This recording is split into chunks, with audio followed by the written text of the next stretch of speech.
고발사주 의혹으로 지난주 재판에 넘겨진 손준성 검사의 공소장을 YTN 취재진이 단독 입수했습니다. 고위공직자범죄수사처는 손 검사가 당시 범여권 인사들에 대한 고발을 사주한 배경으로 검찰총장이던 윤석열 대통령이 연루된 판사 사찰 의혹과 채널A 사건 등을 꼽으며 사실상 고발사주 사건과 한 묶음이라고 판단했습니다. 손효정 기자입니다.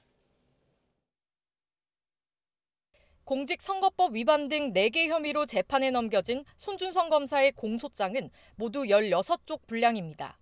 고위공직자범죄수사처는 이 가운데 3쪽가량을 할애해 손 검사가 당시 범여권 인사들에 대한 고발을 사주한 배경을 구체적으로 적시했습니다.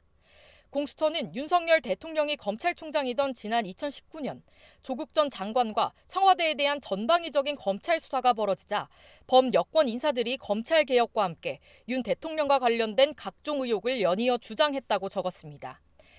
언론도 이른바 검언유착 의혹과 윤 대통령 장모와 김건희 여사에 대한 의혹을 제기하며 공세가 거세지자 대검찰청 수사정보정책관이던 손 검사가 부하 직원을 동원해 관련 정보 수집 등에 나서며 적극적인 대응을 마음먹었다는 게 공수처의 판단입니다.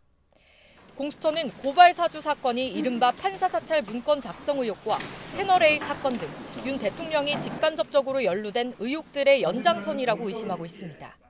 손 검사가 윤 대통령으로부터 조국 전 장관 사건 등 주요 재판을 맡은 판사들의 세평과 출신 정보 등을 수집하도록 지시받았고 윤 대통령 장모 의혹과 관련해서도 부하 직원들에게 사건 정보와 판결문 기록을 수집하고 정리하도록 한 뒤 대응 문건을 공유하게 했다고 적시했습니다.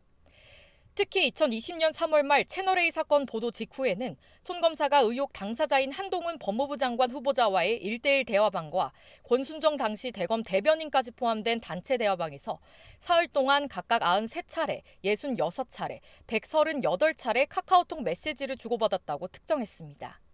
이후 손 검사가 채널A 사건 제보자가 이른바 제보자 X, 지모 씨라는 사실을 알게 됐고 그 배우로 파악된 범여권 인사들에 대한 고발을 사주해 윤 대통령과 검찰에 대한 비난 여론을 무마하고 범여권 인사에 대한 부정적인 여론을 만들어 총선에 영향을 미치기로 했다는 겁니다.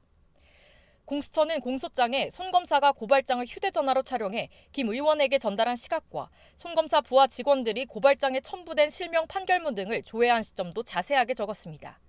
또 고발장에 있는 범여권 인사들에 대한 사실관계는 손 검사가 직무와 관련해 입수한 수사 정보라고 못 박았습니다. 그러나 공수처는 끝내 이 사건 핵심인 고발장 작성자를 특정하지 못했고 공소장에도 손 검사가 수사정보 정책관으로서 불상의 방법으로 작성된 고발장을 입수했다고만 기재했습니다. 공수처는 8달 수사 끝에 고발사주 의혹을 현직 검사의 총선 개입 사건이라고 규정했지만 고발장 작성 주체와 손 검사 너머의 윗선을 밝히지 못하면서 오는 30일부터 시작하는 재판에서 치열한 법정 공방이 벌어질 것으로 전망됩니다. YTN 손효정입니다.